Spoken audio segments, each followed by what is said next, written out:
Welcome into Kickoff. It's the best hour of football talk every single Friday. We'll go around the NFL, talk about every team and every game, and we'll get local insight you can't get anywhere but right here at Locked On.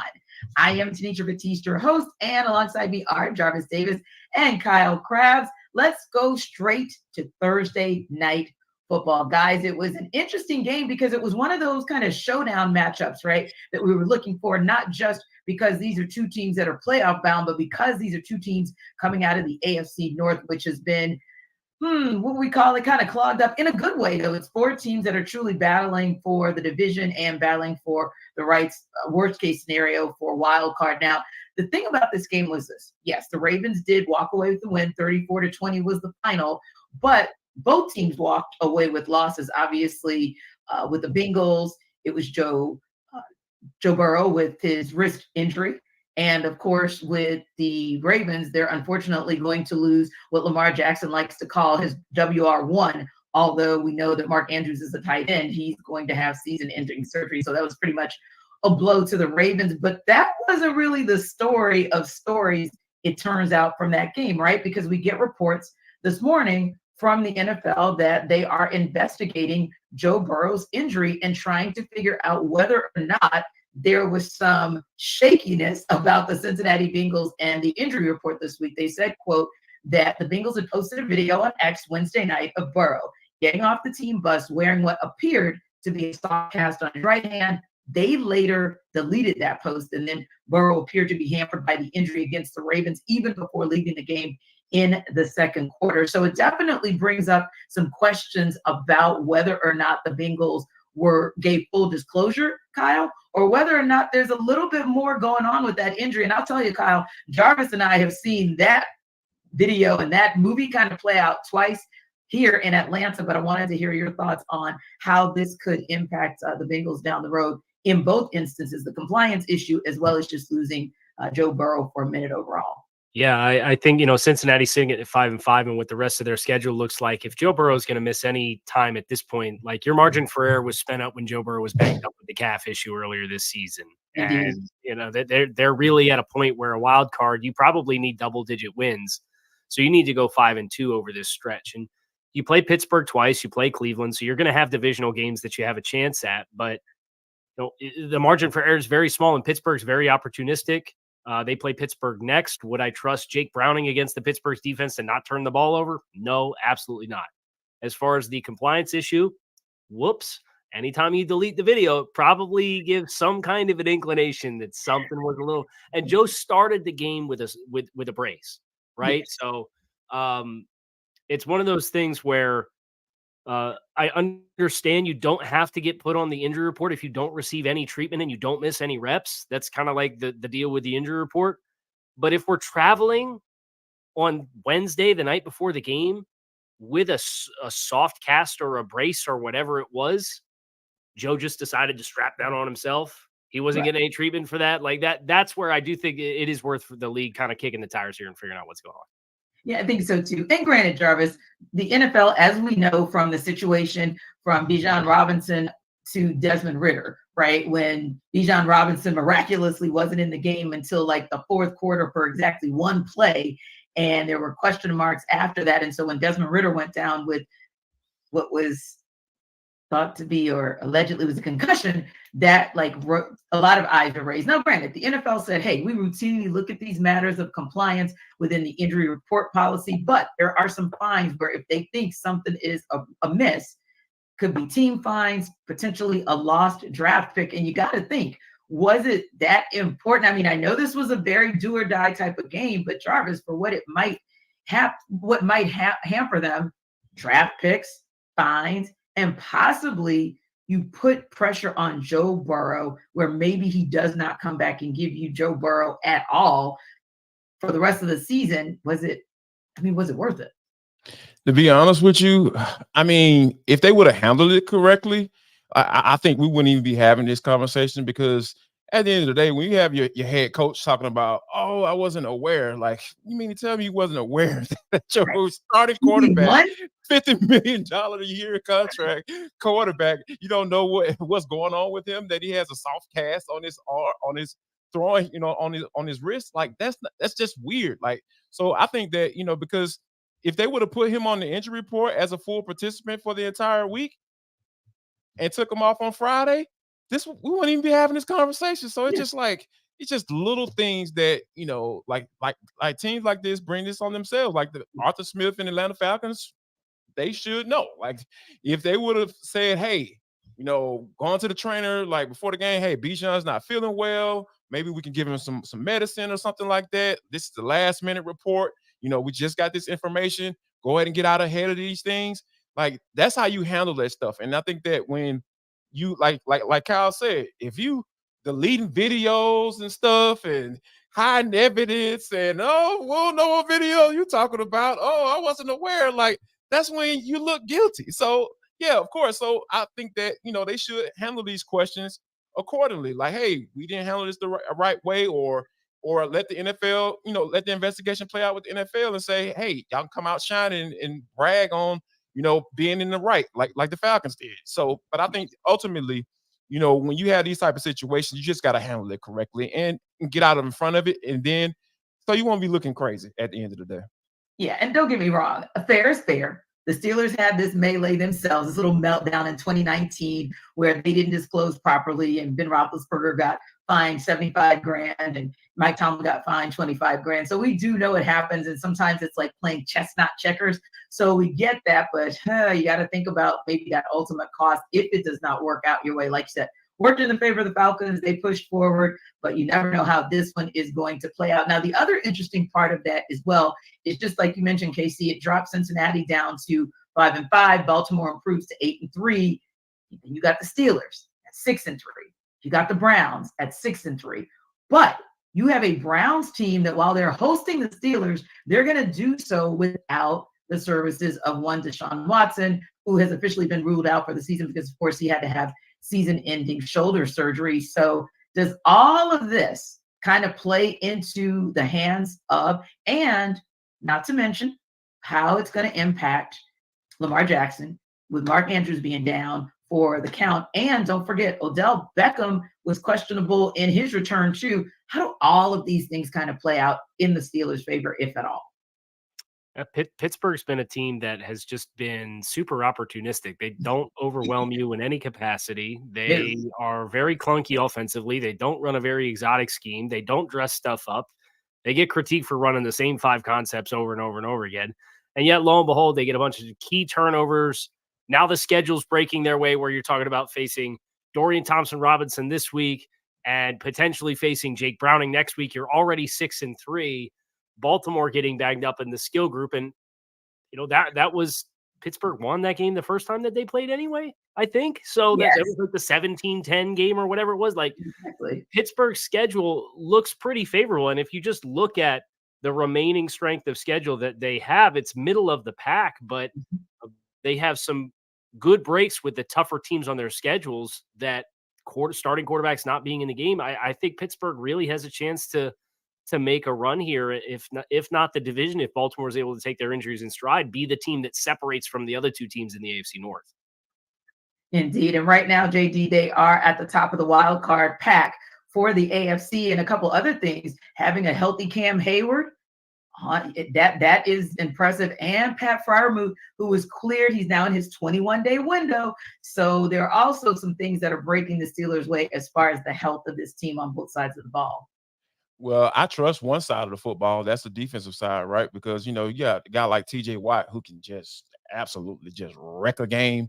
Those are the type of, those guys I could trust. But when you go onto the offensive side of the football, okay, Jalen Warren, Najee Harris, Kenny Pickett, all of those guys, they seem like they're starting to catch the stride, because the weird thing about the Pittsburgh Steelers, like they've given up more points than they've scored. So it's just like, right. And it's so crazy for them to be where they are right now.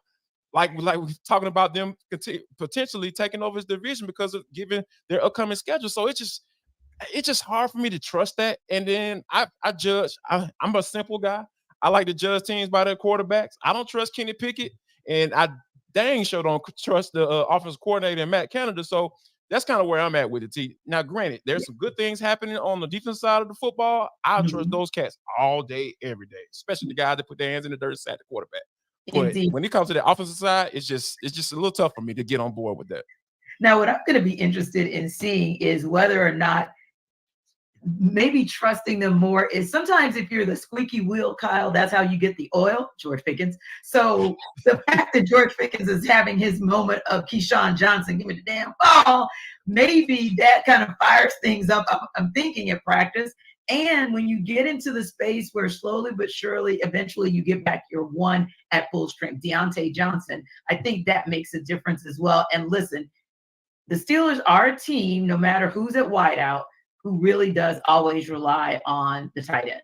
And there were really moments where Pat Freiermuth was able to dig Kenny Pickett out of the mud, dig it out of the mud for him. So I think maybe those things will kind of play favorably to the Steelers as time goes on, coupled with the schedule that you just mentioned and the fact that it's not exactly the strongest in the way of strength of schedule.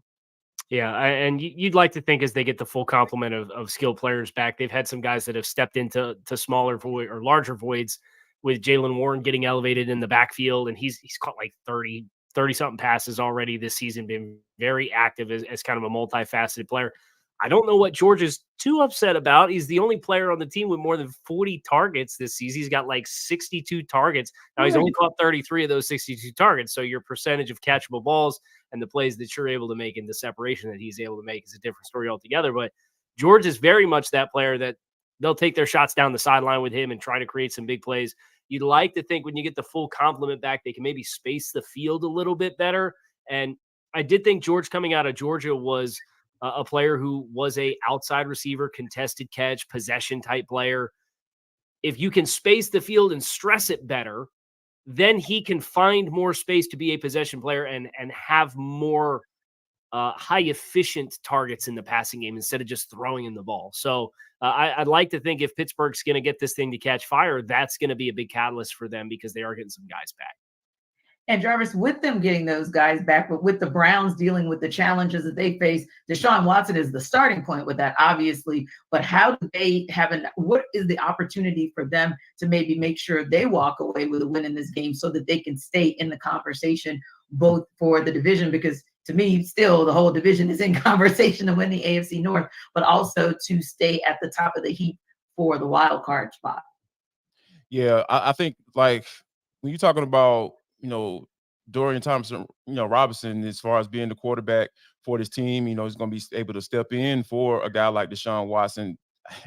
It's going to be hard. And I think the charge has to be led by this defense, right? With Myles Garrett and what the type of season that he's been having and been at just dominating, teams left and right. It's going to have to be led by that defense. And I think that, Dorian Thompson is going to just not turn the ball over. I think that's going to be his one main goal every game. If he doesn't turn the ball over, they're probably going to have a pretty good chance of winning a football game. So if they can figure out how to hone him in and figure out how to move the football, and as far as with the running game and keeping games close and shrinking those time possessions for the opposing team, I really feel like that, the Cleveland they'll have an opportunity to at least stay in the conversation, like you said, at AFC North. Right. And I think, too, when you have some veteran weapons, like especially David Njoku, that should help you out tremendously. Like, you don't have to be the perfect quarterback. You just, like you said, have to be efficient, make sure that you protect the ball, and then, just put your team in position because the defense is going to give you opportunities. Defense is going to give you opportunities to win. You just have to take advantage of those opportunities, I feel like. But yeah, that's going to be an interesting game because like you guys said, the Steelers are a conundrum. I mean, and probably those numbers are skewed by the fact that they got smoked a couple times, between 49ers and the Titans. So when you get smoked twice in 9 games, it kind of skews. But yeah, everything about that doesn't shock me when you say that, hey, teams have outscored them and somehow they're still 6-3. That's very much the Steelers' way because we stay middling. But anyway, it's almost time for a couple of teams that don't stay middling at all because they are always on top of their game. It is certainly the game that everybody has been waiting for, our game of the week between the Chiefs and Eagles. We're going to talk about it on the other side. But before we get into that, we have a quick word from Jarvis about Prize Picks.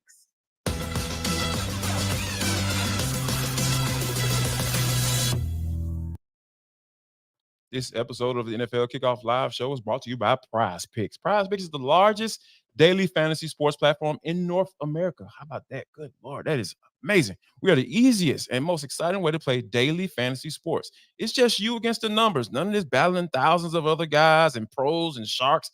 All you got to do is just pick more or less, and then on a 2 to 6 player stat projection, and watch the winnings roll in. With basketball season here, guys, you can now pick combo projections across football and includes 2 or more players from different sports or leagues. For example, LeBron James more and Travis Kelce at a 10.5 combo of 3 points made plus reception. I'm telling you, this is easy math, guys. You need to go to Prize Picks right now and check them out. Also, Prize Picks even offers a reboot policy so that your entries stay in play even if one of your players is injured.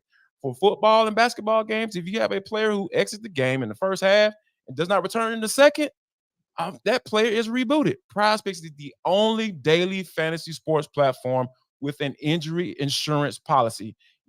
I'm telling you guys, and all you got to do is just go to this website, prizepicks.com/lockedonnfl. That's prizepicks.com/lockedonnfl for a first deposit match up to $100. Prize Picks is daily fantasy sports made easy.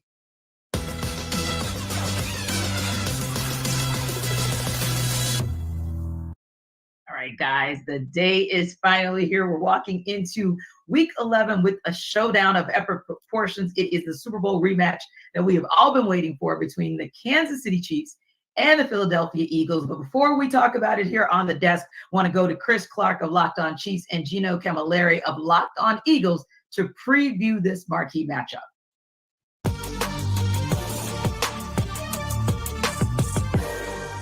Like if they don't allow this team to punt, if they don't get one punt, I'm going to be so angry that they just sat back and let Pat Mahomes do the same thing. They can't do what happened in February. Take that game plan and throw it in the garbage from a defensive perspective, but just let Jalen Hurts cook. Comes down to QB1.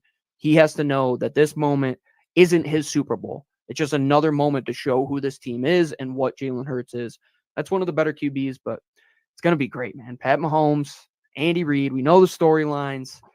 NFL, you're welcome. You're welcome. A lot of eyes are coming to you because of these two teams. Yeah, this game is going to be fantastic. I absolutely cannot wait. I've been looking forward to this game since it came out, when it was going to be.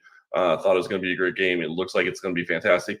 The one thing I will say that I'm a little bit hateful that Nick Bolton won't be able to play in this game, because I think that's a big loss for Kansas City, stopping the run and being able to stop Hurts running the ball and just their offense in general. But other than that, I feel really good about this game. And I will give just a prediction. I'm not going to give a score. I think Kansas City wins, but it's not necessarily for the reason that they won against the Eagles in the Super Bowl. For me, it's the way their defense is playing. They've allowed one team to score more than 20 points this year, and that was the Denver Broncos.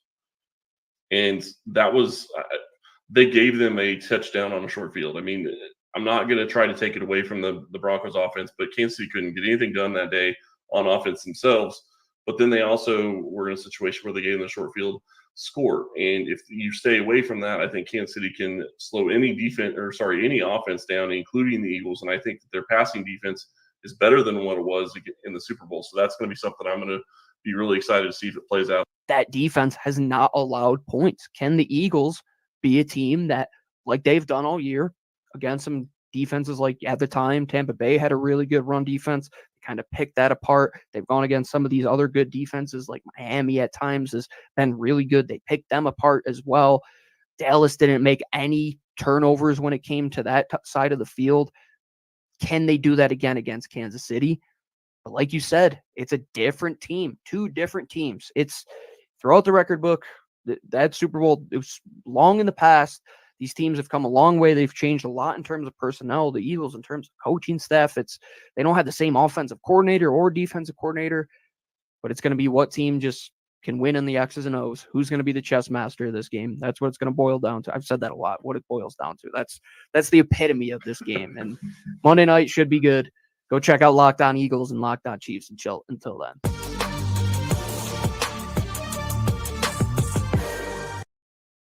All right, guys, they didn't make any bold predictions per se, but Jarvis Chris did say he would give the win to Kansas City, but he said he'd give it to him for a different reason, not necessarily the way in which they beat the Eagles in the Super Bowl. Do you agree? Is there, obviously there's a path to winning for either one of these teams because it's pretty much even going in, but is this a Chiefs team that can beat the Eagles but beat them in a different way? Wow. Oh, that's a good question. I mean, because personally, I really feel like this is going to come down to the offensive line and defensive line play. And I'm a huge fan of Philadelphia's on both sides of the football. So I do see a path for the Kansas City Chiefs to get in there and win this game, obviously. Right. You know, Travis Kelsey, you know, and Patrick Mahomes get off. We know what that combination can do once they get rolling. However, I really feel like this is a game that I think this A.J. Brown and Jalen Hurts connection is really been taking on a life of its own, right? So I think that's going to be something that's going to, and then making sure that I see some call quarterback runs for Jalen Hurts, and I think that's because that's a numbers game, right? When you're talking about doing that, and I think they're going to be able to take advantage of that front for the Kansas City Chiefs. So right now, I do see a path. But I think the Philadelphia Eagles offensive line and defensive line are going to be able to kind of come out on top on this one. And Kyle, I want to go to something that Gino talked about as well. You know, when you look down the list and the fact that, hey, the Eagles have only lost one game, and I don't know about you guys, but it really wasn't even the Eagles that lost one game. I feel like it was Jalen Hurts that lost one game against the Jets because he just kept, it was like a self-implosion, self-inflicting wound after wound. And it's interesting because Gino was saying how with Jalen, just don't do too much, right? Just be who Jalen is. And you have an opportunity there in the absence of a Nick Bolton to be able to take advantage of that. And like Jarvis said, maybe some design run plays for him. But again, I think, and Kyle, just want to get your input on that. Is that also a path to the Eagles winning? In large part, it hinges on Jalen Hurts and whether or not he's just Jalen Hurts and he doesn't try to do too much. Yeah, I think Jalen Hurts has to protect the football in this game. Obviously, that was what you alluded to, Tanitra, where they had the ball and the lead in the final 2 minutes against the Jets, and he threw like the worst pick of the day with the last one, and they ran it all the way back inside the red zone and ended up scoring the game-winning points there. But I just look at, as somebody whose favorite team has lost to both of these teams in the last month, I have pretty good perspective on both these teams. I think Philadelphia is a much more complete football team than what Kansas City is. Where you think about Kansas City offensively, they're really good with the interior trio on the offensive line, but those two new offensive tackles that they brought in have not performed a standard between Donovan Smith and Jawan Taylor. And that Philly pass rush with all of these guys on the edge and Josh Sweat.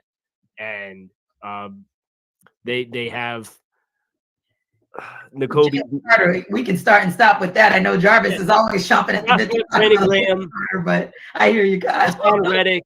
Yeah, Hassan Reddick was the one whose name I was blanking on. Oh, yeah. One, I think the recipe really is a problem for Kansas City's tackles because he is such a different kind of rusher. You know, if you got guys in tight alignments and you're going to rush them and you want to challenge them with speed to power, that's a little bit more, two bighorn sheep going at it. But Hassan Reddick, with his versatility and moving around, is really a problem for those offensive tackles. And then Philadelphia, you're answering the questions for what Kansas City has without Nick Bolton. You have Chris Jones in the middle, and they've got good players with the rest of the group up front, but it's not the wave after wave like Philadelphia has on their front. So I just think, yes, the pathway for Philadelphia winning includes Jalen Hurts taking care of the ball, but I think Philadelphia has exponentially more pathways to winning because of the other talent that they have in the other areas of both of these respective rosters. And I think that's a great point that Kyle makes, Jarvis, the fact that these are also two teams that are not the same as the teams that played in the Super Bowl. And it makes you think like, okay, well, both of the teams were aggressive and both of them reloaded in the offseason and free agency. They made some moves, but it does appear that for the moves that the Eagles made both in free agency, in the draft class, they've even made some aggressive moves within the season, like towards the trade deadline, to put themselves in position to be that team that comes out of the NFC, right? To potentially play that rematch for the Chiefs. But let me ask you this question. Part one and part two, and then Kyle, I want you to weigh in on that as well. But Jarvis, first do you see that it's going to be the Eagles and the Chiefs as a rematch, or B, if not, then who comes out of the AFC to play the Eagles, or who comes out of the NFC to play the Chiefs? Well, to be honest with you, I think there are only really two other Super Bowl contenders in the NFC that I feel like they can challenge the Eagles. That's the Lions and the San Francisco 49ers. Those are probably the two most consistent teams that I've watched. I haven't put my eyeballs on this year. I know people want to throw the Cowboys in there. I almost thought made them an honorable mention, but I just don't trust them. I don't. Yeah. And I stay away. them, so there's that. Yeah, I shouldn't, right? I know you probably say, agree with me on that one. But I think that you talk about those type of teams, and as far as the AFC side, right? That's the one, like we talked about 2-6-3 teams that in the Steelers and the Browns, they were like, oh no, necessarily. And then you got the Dolphins with Kyle Crabb. Kyle talked about his favorite team, the Dolphins. Yeah, they look really good, but against teams that are just as good, or if not better, they haven't looked all that great. So I put them as an honorable mention. That leaves one team in the AFC really competing with the Chiefs, I feel, and that's the Baltimore Ravens. And even they've had their issues, especially within the fourth quarter of games. So I think that, yes, to answer your question, yes, I feel like this could be another Super Bowl preview, and we could see these same two teams playing in February. Indeed. And Kyle, what about you? Do you think that these are the two teams that we see are going to have a rematch or a clash come February? And if not, who is in the way of the Eagles?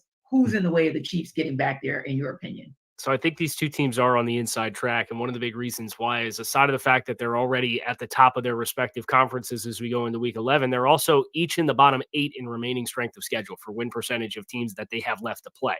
Now, there's some teams that have some really soft schedules that might make an interesting run as far as winning enough games. And if Kansas City were to, at 2 losses, drop 2 games, maybe they don't end up as the number 1 seed. And we've seen just how frequently they've had success in the postseason because the playoffs run through Arrowhead, right? So I think that's kind of the determining factor for me. If you told me Kansas City ends up with the 1 seed again, I'd be very inclined to pick them. And I do think Philadelphia is in kind of a class of their own in the NFC, just because while there have been teams that are similar with record, I don't think Philly's played close to their best football yet. And if they get into a position where they're playing in December and January and they actually put it all together and like the offense and defense click at the same time, they're going to be very, very, very difficult to stop. They're 50% on third downs offensively already. And defensively, they just brought in Kevin Byard. I think they are the team. If you ask me which one was more likely to get back, I would say Philadelphia. Yeah, I would agree. And it's interesting because both of these teams are also coming off a bye, and both of these teams are coming off wins before the bye. So I feel like this is where you really kind of see them start to separate themselves, although you can make the argument just as you guys both have, and I think those are valid arguments, that they've already kind of separated themselves.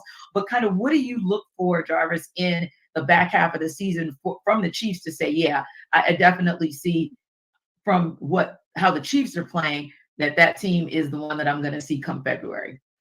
I think there is two things for me, and it's on the offensive side of the football, right? Like I think that though I got to see one wide receiver like really step up and just start being consistent, because you're going to get opportunities with all of the attention that's being paid paid attention to in the middle of the field with Travis Kelce, right? So I think that some consistency from one of those guys, either one, it doesn't even matter, and then some more commitment to the run game. I know that's kind of hard to ask of Andy Reid, because we know that sometimes he'll just like, you know what? I don't need the blanket. I don't need the doggone run the football. I'm just going to slang this bad boy all over the yard because I got one of the best quarterbacks to ever play the game already, in Patrick Mahomes. So I think that, if they can figure out a way to get some consistency in both in the run game and those weapons on the outside, and one of those guys stepping up saying, okay, I'm not necessarily Tyreek Hill, but I can step in to be a guy that Patrick Mahomes can count on when all that Travis Kelce is drawing all that coverage. And it may end up being kind of a 2-for-1 in Isaiah Pacheco, because that's kind of where he gets, obviously that is his run game, but low key, that's actually where they get a dual threat running back, so someone who can catch successfully out of the backfield. So be interesting to see how much they go to him more and more as the season goes on, because that's exactly how it happened for them last year. He really started to step up as the season wore on, and definitely in the postseason. Kyle, what about you? What do you need to see from the Eagles in this second half of the season for you to say, hey, not only do I think the guys are going to be the ones coming out of the NFC South, NFC rather, but I expect to see you guys in the Super Bowl as well, and maybe even winning it this time? Yeah, I think Jalen Hurts continuing to play more consistently with all the facets of the quarterback position. You know, he has these switches that he can flip where he gets really, really good and he's in rhythm, but then Right. sometimes he's out of rhythm, but he's good outside of structure, and then he can run. And it's like, can you just find the groove for a sustained period of time? Yeah. Because, you know, in Philly, the last 2 weeks for the Philadelphia Eagles offensively have not been remotely close to their best efforts, where they've had 292 yards against Dallas at home. And, you know, they were up big in that game. Dallas came back and nearly stole the game at the end. Mm-hmm. When you play these good teams, being able to effectively finish and do so in a multitude of ways. And it's tough because they lost Dallas Goedert for an extended period of time with he has a broken arm, but we should expect to see him back by the postseason. Mm-hmm. So for Philly, it's don't let this 5-game stretch of your schedule trip you up either, because they are at Kansas City, Buffalo Bills, San Francisco 49ers, at Dallas Cowboys, at Seattle. They got a really, really tight stretch here. You go 3-2 or better in that stretch, though, I think you're going to put yourself in position to really bring this thing home. But don't sleep on the Lions, because they might steal the 1 seed here, because they do have a soft schedule in comparison to the 5 we just went through. Exactly. Yeah. If they tend to be like the Lions we saw at the beginning versus maybe a little bit of the middling where they stumbled a bit, then they could be scary good. And yeah, NFC might actually run through Detroit. Imagine that. Anyway, as we prepare for the NFL week with Sell Me Why, here's Jarvis to sell you rather on DoorDash.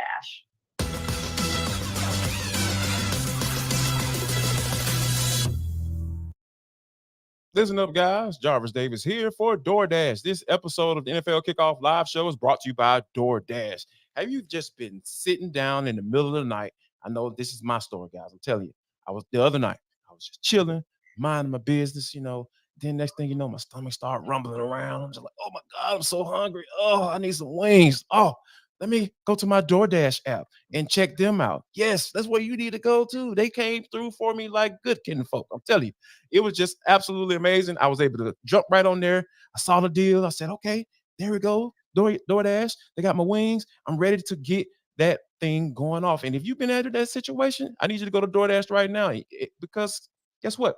You can be able to get 50% out up to a $10 value when you spend $15 or more on your first order. When you download the DoorDash app and enter code LOCK23. Yes, code LOCK23. Subject to change, terms apply. And I'm telling you guys, when you're talking about rooting for your team on an empty stomach, why would you do that? That is just so ridiculous. I need you to score football season's best deal on groceries, restaurants, and retail and more, because you can get groceries.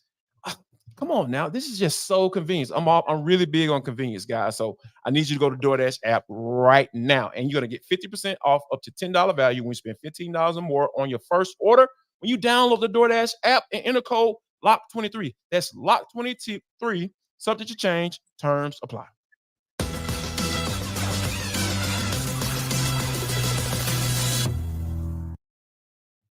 Right, guys, the Tennessee Titans are traveling to Jacksonville to take on the current AFC South leaders in the Jaguars. The Titans are 7-point underdogs in that game. Here's Tyler Rowland of Locked On Titans to tell us why the Titans might cover that spread.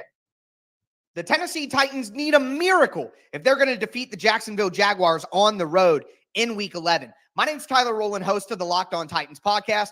I don't care who you pray to, whether it's Zeus, Buddha, Allah, the 7 old gods, the Lord of the Light, 8 pound, 6 ounce baby Jesus. That's how I like to picture him. Either way, Titans fans need to look to the sky and pray for some divine intervention on Sunday. Let's just lay out the realities here. The Tennessee Titans are a 3-6 football team that look like they may have the worst offensive line in the NFL. To go along with that, they've lost 8 straight games on the road. They haven't won a road game all season long. The Titans are struggling mightily right now, and they're going up against a Jacksonville team that's 6-3, leading the division, and that swept them last year. So this is a very, very tough circumstance for the Titans to walk into with a rookie quarterback to go along with that struggling offensive line.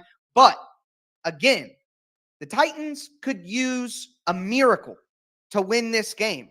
And that miracle could come in the form of winning the turnover battle. And again, the odds are stacked against the Titans here as well. The Titans are one of the worst teams in the NFL this year in forcing turnovers, while Jacksonville has been one of the best teams in the NFL in turnover margin. It's really led them to some key wins while the offense has been struggling, but the offense struggled for Jacksonville because their offensive line is not that great either. They've been struggling as well. And the Titans' biggest strength on the team is their pass rush. So if the Titans pass rush can dominate the matchup against the Jaguars offensive line, they could put Trevor Lawrence in 3rd and longs, they could create some bad decisions, and they could create some turnovers, not only helping the Tennessee Titans get the Jaguars offense off the field, but helping the Titans struggling offense put up points. For more analysis, check out the Locked On Titans podcast, part of the Locked On Podcast Network, where it's your team every day. I love me some Tyler Rowland. Can I say that? Jesus. I mean, when you spoke baby Jesus, you know it is so serious. Like literally, Jarvis. And Kyle, Olive. divine intervention. I felt like Kyle, I should have opened my prayer closet and just started praying for these guys. Like, dang, you going down to Duval and you're going to need Jesus to get out of there with a win. Jarvis, I mean, is it really that like serious? Like, are they really in that much jeopardy? Have no chance? A snowball's chance in you know where to get a win? Yes. Because Will Levis, ever since he looked like Brett Favre in the first game against the Falcons, it has just been all downhill from there. So I think that when you think about, a rookie quarterback going through rookie struggles, it's hard. It's hard to kind of come around on that because like that's all you got and that's who you've gone with and you decide to say, hey, we're going to ride this wave. So, and they're going through one of those down waves right now as far as Tennessee Titans goes. However, there is a little light, T, because the Jacksonville Jaguars got their butts kicked last week against the San Francisco 49ers at home. And there are people now questioning whether or not Trevor Lawrence is the guy because, Jacksonville has been bad for quite some time and people just want to be optimistic about their team down there in Duval.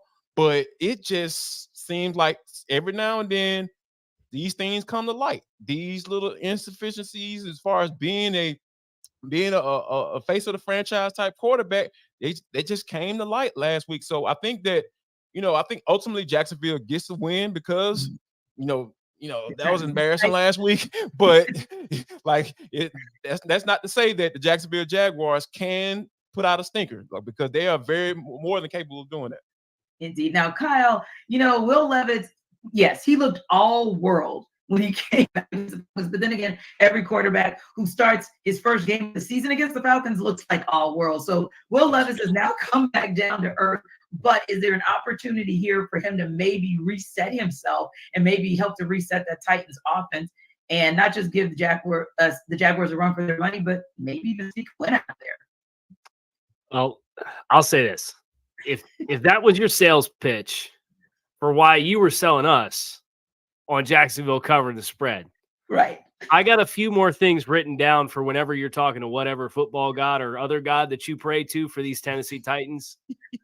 They average 3 trips to the red zone per game and average 1 for 3 getting into the red zone per game through 9 games this season. 31% of red zone trips get into the end zone. That is 31st in the league.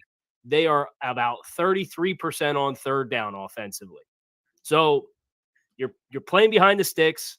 You're getting into the red zone when the field is compressed and you can't score touchdowns. You have a terrible offensive line with a run-first identity.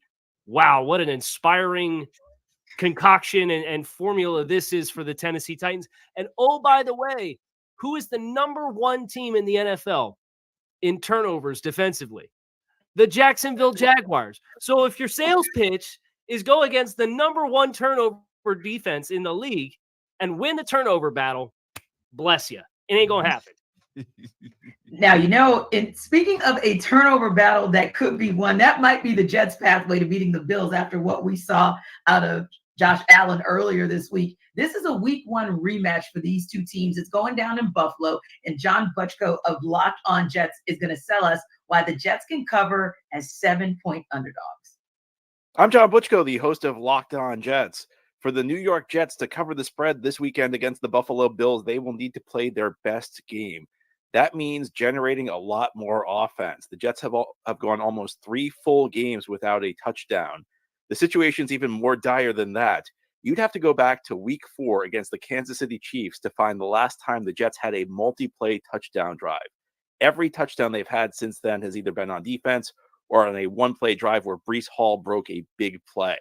The Jets need somebody to step up on offense. At this point in time, really the only way they can generate offense is Garrett Wilson with a chain-moving reception or Breece Hall hitting a home run either on a carry or a reception. Somebody like Xavier Gipson, a rookie, undrafted rookie wide receiver, or Izzy Abanikanda, a rookie running back who should take on a bigger role after the team cut Michael Carter, needs to step up.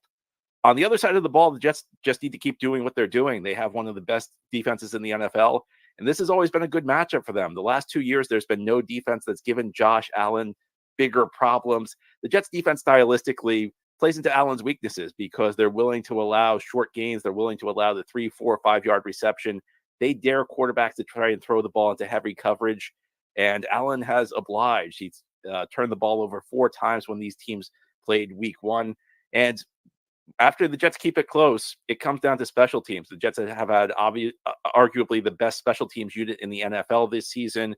Thomas Morstead, the punter, and Greg Zuerlein have both been great. And the first time these teams met this season, week 1, the Jets won the game in overtime on a punt return touchdown by Xavier Gipson.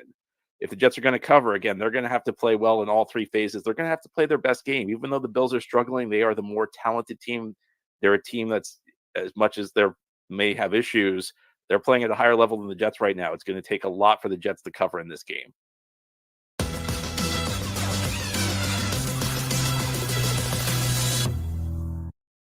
Guys, we have some breaking news to share with our audience. We talked about this at the top of the hour as we gave reaction to the Thursday night football game that saw the Ravens beat the Bengals 34-20. Ravens knew right then that they were going to lose Mark Andrews for the season. Word has now come from multiple sources that the Bengals will indeed lose Joe Burrow now for the season. He is out for the year with a torn ligament. That is per coach Zach Taylor, and that's been confirmed by multiple outlets. He had his MRI this morning. Jake Browning, of course, who we talked about, who finished the game last night, is the backup who is going to be expected to likely play for the rest of the year. But Kyle, we talked about how tight it was in the AFC North already and how the Bengals were kind of at the bottom of that particular division looking up.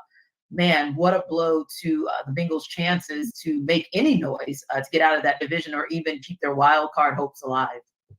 Yeah, and you think about Cincinnati, the performance this season defensively felt like it took a step back as well. They had a couple of safeties that left. So if you're looking for like, okay, what's Cincinnati's pathways to win games moving forward? Well, T. Higgins has been banged up. Yeah. The offensive line hasn't looked great. You have had the defense regress as you had Von Bell and Jesse Bates leaving free agency this offseason and haven't really had guys that have gained teeth playing in those spots. And now Jake Browning's at quarterback. I mean, just humor me. Here's the games they have left on the schedule. Pittsburgh, at Jacksonville, Indianapolis, Minnesota, at Pittsburgh, Kansas City, Cleveland. Are they winning a game? Like, as a genuine question, they do not have, they are 65% win percentage is the remaining win percentage of the games that the Bengals have left to play this season. And you have everything else that was going wrong. And now Joe Burrow to Jake Browning is the transition at quarterback. There may be some silver linings for Cincinnati in getting a high draft selection and being able to make a financial decision with a contract and drafting a wide receiver in a good wide receiver class. And like all those storylines are going to open up. But like that, in my mind, is where my mind goes for Cincinnati, because you can forget about the playoffs. It ain't going to happen. Yeah, you talking about being at the bottom of the division already, right? With Joe Burrow, because it's just, and I think just as far as Joe Burrow's future, right? Because he's been dealing with some injuries, right? You know, he had one coming to the season, got off to a slow start. You saw them kind of cater their offense to that, right? You know, as they try to start figuring things out, then they go on the win streak, and you start saying, okay, all right, the Bengals start looking like the team that can compete. But when you talking about losing him for the rest of the season, and then like Kyle laid out, like now the conversation changes, it shifts, right? And I think that this is something that you're going to really figure out. Zach Taylor's going to earn his money, because true enough, like he can't have this mindset, right? Like, oh, yep, season over with, but he's gonna have to figure out a way because you still got guys. It's just a matter of now Jake Brown is delivering the football. And you know what I would do if I was Zach Taylor? I would be having him turn around with his back facing to the defense, handing off to Joe Mixon, and I'm throwing to Joe Mixon. We're gonna figure out a way to bleed every bit of talent and juice that we can get out of Joe Mixon, and then figure out a way to get the ball to Jamar Chase at some point. So yeah, this is now, Grant, it doesn't look good, and they're gonna stay at the bottom of this AFC North division. But man, Zach Taylor got to figure out a way to rally the troops, and he gonna earn his paycheck. That's for sure for these last few games. Denitra, if I can just follow up on that real quick, Bengals 31st in the league in rushing attempts thus far this season, and they're averaging 3.9 yards per carry. So it's like the antithesis of everything that they are is what you're going to ask them to be. But I agree with JD that's probably how you're going to maximize this is kind of be what the Jets are with Garrett Wilson. And with Breece Hall, is you got like a couple staple skill players to work with. I'd say Cincinnati's offensive line is better. So can you adopt that style of play? It's just nothing like what you've been to this point in the season.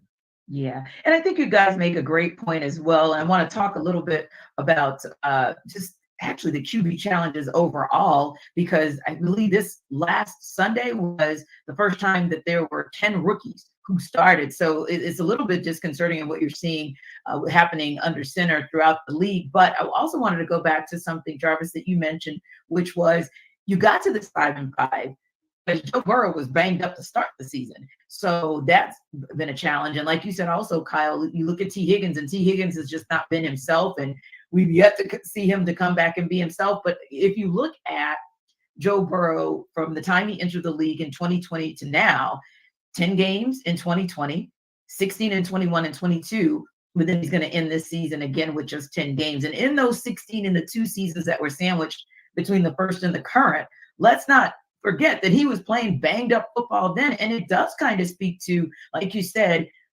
where do they go in the future? Because a Browning can't get you to where you want to be. You can't even get out of the division with that at QB. And don't get me wrong, of course, they're going to hope for Joe Burrow to come back 100% full strength, but it does kind of make you scratch your head that 2 out of his 4 seasons, he barely got through half of the season.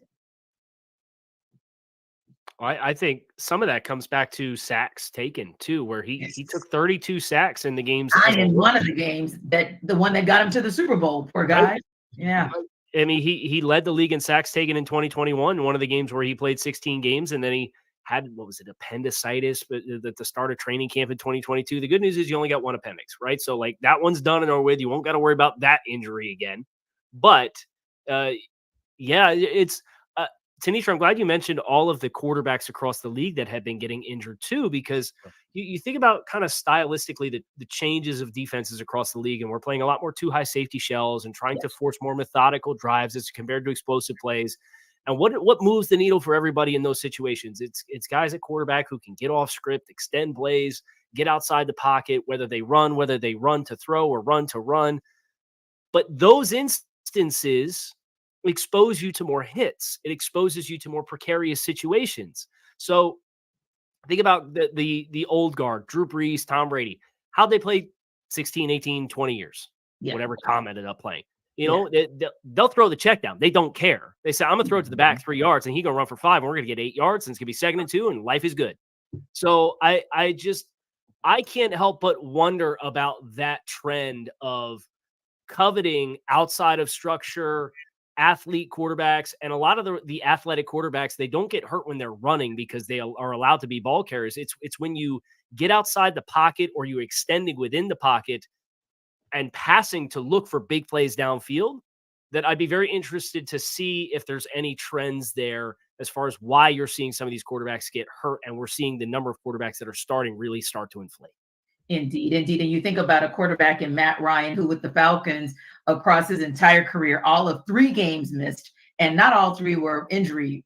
One was a decision, coach's decision. And I think 2 of those were, indeed for injury. And one of those didn't come until his very last season with the Falcons. So yeah, there's some good points to that, Kyle, where maybe coaches are going to have to start looking at, yes, the mobile QB is the QB of the future, but how do we extend the life of that mobile QB? Now, listen, it's almost time for our fantasy football focus. So while we're on that subject, of course, with individual player performances, we're going to dig into it in a second with our girl, Michelle Majuk. But first, Jarvis is going to tell you guys about Prize Picks.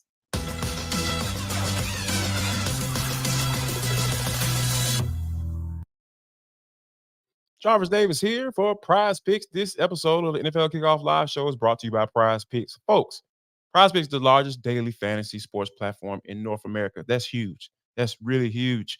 We are the easiest and most exciting way to play daily fantasy sports. It's just you against the numbers. None of this battling against, thousands of other players and including pros and sharks and all that stuff. All you got to do, pick more or less than on a 2 to 6 player stat projection and watch the winnings roll in. I'm telling you guys, it's just that easy. And with basketball season here, you can now pick combo projections across football and basketball. For example, LeBron James and Travis Kelce at a 10.5 combo of 3 points made plus receptions. I'm telling you guys, it's just that simple. And Prize Picks even offers a reboot policy so that your entries stay in play even if one of your players get injured. I'm telling you guys, they're all on your side to get these wins. For football and basketball games, if you have a player who exits the game in the first half and does not return in the second, that player is rebooted. Prize Picks is the only daily fantasy sports platform with an injury insurance policy. So go to prizepick.com/lockedonnfl, prizepicks.com/lockedonnfl for a first deposit match up to $100 because Prize Picks is daily fantasy sports made easy.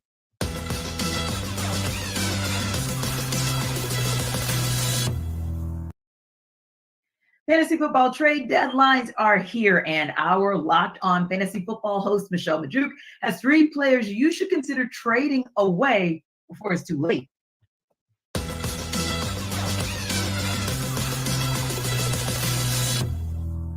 Fantasy trade deadlines are approaching quickly. Here are 3 players that I think you should trade away prior to the deadline. First up being Chargers quarterback Justin Herbert. I get it. He just had a 5-touchdown performance, you might say, but he's elite in fantasy. He has some elite games, but he also just has far too many duds. He kills you in fantasy far too often. I mean, just over the last 4 weeks, it's been a roller coaster. Quarterback 20, quarterback 7, quarterback 25, quarterback 2. Just far too inconsistent. And I am not a fan of his upcoming schedule whatsoever. I mean, over the next 3 weeks, he'll face the Packers in Green Bay. Don't love that. Then he has to face the Ravens elite defense. And then after that, he has to go to New England to play against the Patriots. Like, I don't like to play any quarterback that has to go into New England. That's never fun. And Herbert's just too inconsistent for me when it comes to us approaching the playoffs. I am trying to get him off my fantasy teams prior to those deadlines. Another guy I'm looking to trade right now is Vikings wide receiver Jordan Addison. He's having a really solid rookie year, don't get me wrong, but since Kirk Cousins' season-ending injury, I know Josh Dobbs is doing his thing, but Addison has had fewer than 70 receiving yards and 0 touchdowns in each of the last 2 games. And now we get Justin Jefferson coming back as well, right? So he was the lead guy there. He was getting the targets, but the production wasn't really there with Josh Dobbs. And I don't think Josh, as good as Josh Dobbs is, I don't think he has it in him to feed Justin Jefferson and TJ Hawkinson and Jordan Addison. Like, something has to give here. And I do think we're going to see Addison's production drop even more than it has been the last couple of weeks. So I'm looking to trade him for a talented veteran that's also been disappointing lately, but you trust that will bounce back. Maybe like a Cooper Kupp or a DK Metcalf. I trust those guys a bit more. So I'm looking to get a trade done like that prior to the deadline. And then last up, it's Ravens running back Gus Edwards. We just saw him on Thursday Night Football score another 2 rushing touchdowns. All right. Edwards has scored an insane 9 rushing touchdowns over the last 5 weeks. That kind of insanity touchdown luck cannot last forever. And sooner or later, Lamar Jackson has to start racking up these passing touchdowns, right? Or even stealing some of these rushing touchdowns himself. We saw rookie running back Keaton Mitchell get more involved in the 2 weeks prior. He was really proving himself to get a bigger role. If Edwards does not score a touchdown in any given week, his fantasy production is going to be so underwhelming. 30 of his 47 fantasy points scored over the last 3 weeks have come on touchdowns. So that's fewer than 6 fantasy points per game over that time if he didn't score a touchdown. I don't want to be stuck holding on to Edwards once his touchdown luck inevitably fades away, because it just has to. So I'm looking to trade him before the deadlines as well.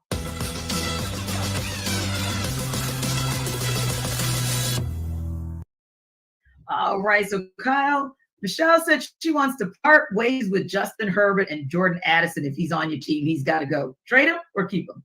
I'm inclined to agree with Jordan Addison just because I don't know how high the astronaut buzz is going to go with Joshua Dobbs and him coming in there and balling out. Like, how sustainable is that? What is that going to look like when Justin Jefferson comes back? I think there is just a little bit too much unknown there to know what the volume is going to look like to really trust Jordan Addison. So if you get a sell high opportunity, I would take that one for sure.